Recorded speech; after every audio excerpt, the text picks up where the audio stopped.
Bonsoir à tous, soyez les bienvenus pour suivre avec nous ce journal de 22 heures à la une de l'actualité.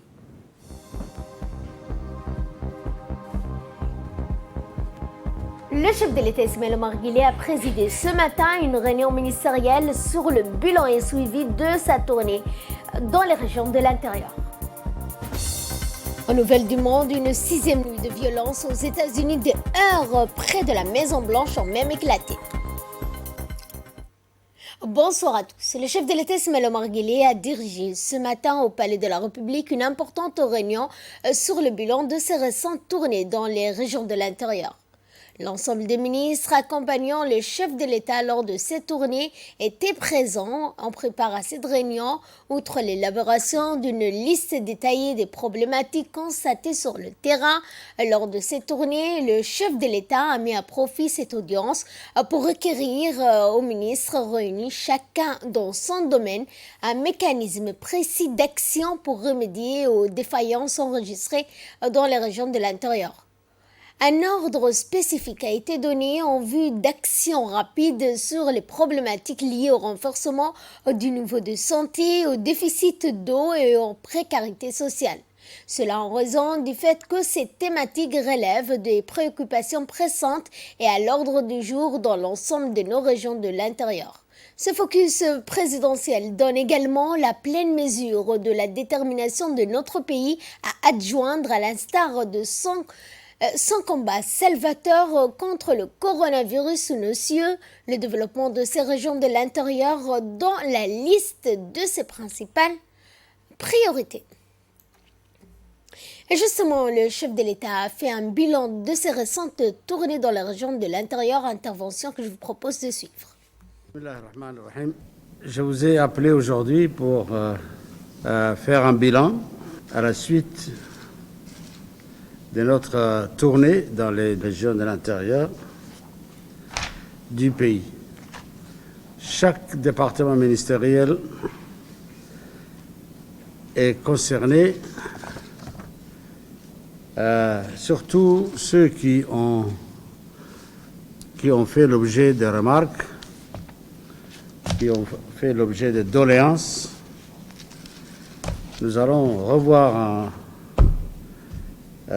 tous les sujets qui ont été abordés, les réponses que nous avons données, le degré d'exécution de ces demandes, n'est-ce pas, par les différents départements ministériels.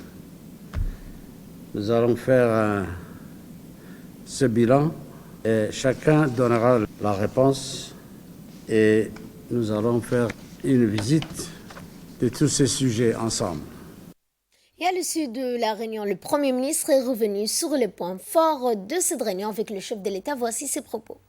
En effet, lors de la récente tournée du président dans les régions de l'intérieur, un certain nombre de doléances sont exprimées par la population des régions, notamment en matière d'équipement social, en matière de précarité dans un certain nombre de domaines. Et le président a souhaité répondre positivement à la population des régions. Dans ce cadre-là, une réunion s'est tenue ce matin sous la présidence du chef de l'État pour faire le point de ces doléances, puisque maintenant les doléances ont été exprimées au président de la République. Et c'est à lui de répondre à ces doléances et non pas au gouvernement. Donc le président d'ailleurs l'a bien précisé, mais il nous a dit que les doléances ont été adressées à moi et j'y répondrai. Et pour cela, chacun d'entre nous doit contribuer, chacun dans son domaine, et amener les différentes réponses qu'il faut pour effectivement que le chef de l'État puisse donner satisfaction à la population de chaque région. Et place maintenant à la situation du Covid-19 sur notre territoire. Dans ce point de presse, rappelons que sur 1347 tests réalisés aujourd'hui, 215 cas se sont avérés positifs. Sur la situation du Covid-19 à Djibouti, Les données se présentent ce lundi 1er juin comme suit. 1347 tests réalisés, 215 cas positifs au Covid-19, 17 cas guéris et 0 décès. Le nombre conséquent de personnes dépistées permet au ministère de la Santé d'assécher petit à petit des porteurs de Covid-19 dans la communauté. Durant cette période, les mesures barrières doivent être appliquées strictement. Le ministère demande à tout un chacun de prendre la responsabilité à son niveau. Porter les masques, laver les mains au savon ou utiliser une solution hydroalcoolique, appliquer une distanciation sociale d'au moins 1 mètre, limiter les visites, notamment chez les personnes fragiles. Enfin, tous les établissements publics et privés, comme les moyens de transport public, doivent faire respecter les mesures barrières. Pour ce qui est des résultats depuis le début de l'épidémie, nous avons testé de 28 260 personnes. 3 569 cas ont été détectés positifs. 1521 personnes sont confirmées guéries. Et nous totalisons toujours 24 décès. Je vous demande de rester très vigilants. Je vous remercie.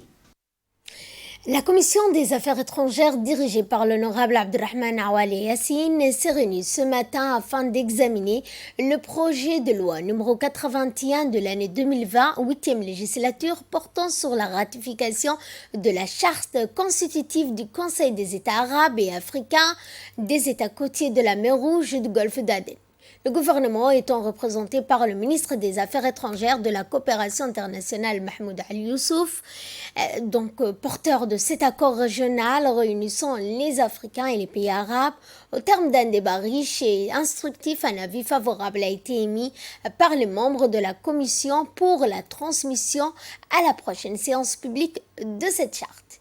Et l'EDD a mis en place des locaux d'accueil pour le paiement des factures d'électricité pour la population djiboutienne. Les nouveaux locaux de l'EDD sont situés dans l'enceinte du Palais du Peuple, plus précisément dans la salle de banquet qui accueille les clients qui viennent matin et soir pour s'acquitter de leurs factures. Des dispositions ont été prises pour le lavage des mains, le respect de la distanciation des gestes barrières, le port de masques étant obligatoire pour les clients et les employés de l'EDD. Le site du Palais du Peuple est destiné à accueillir les clients chaque jour.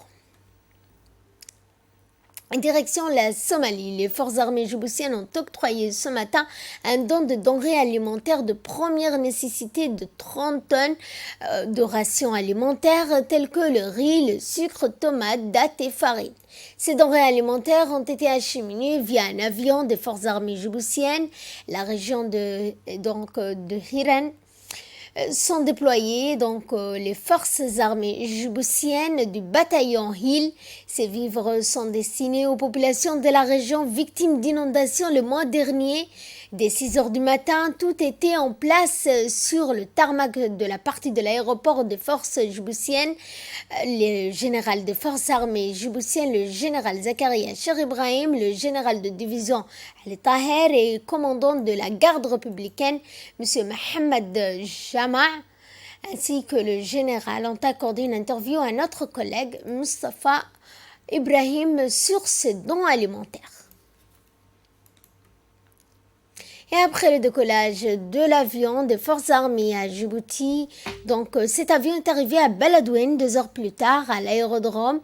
Le colonel Mohamed Barkhat, à la tête de cette délégation militaire dont le colonel Ali Aden, ont été chaleureusement accueillis à leur arrivée par le colonel Abdullahi Moussa, commandant du corps militaire djiboutien. Ensuite, on passe à la remise de ce don envoyé par le haut commandement djiboutiens. Bien, la délégation militaire accompagnée des dirigeants de la région ont eu une réunion axée sur la situation sécuritaire.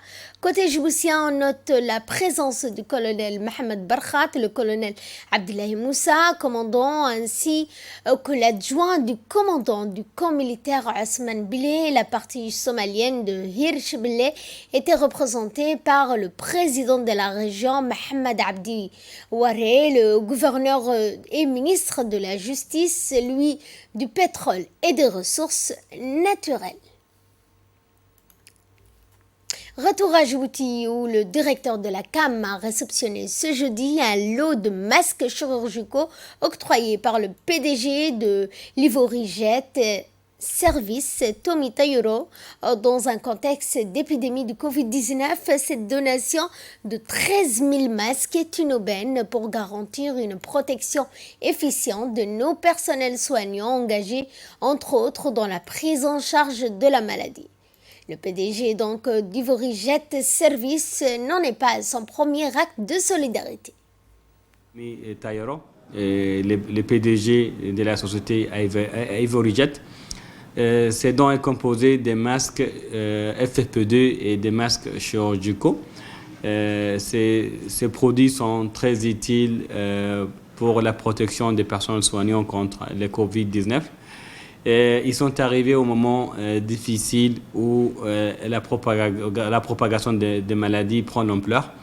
On espère qu'ils seront très utiles pour nos personnels qui sont confrontés devant cette situation.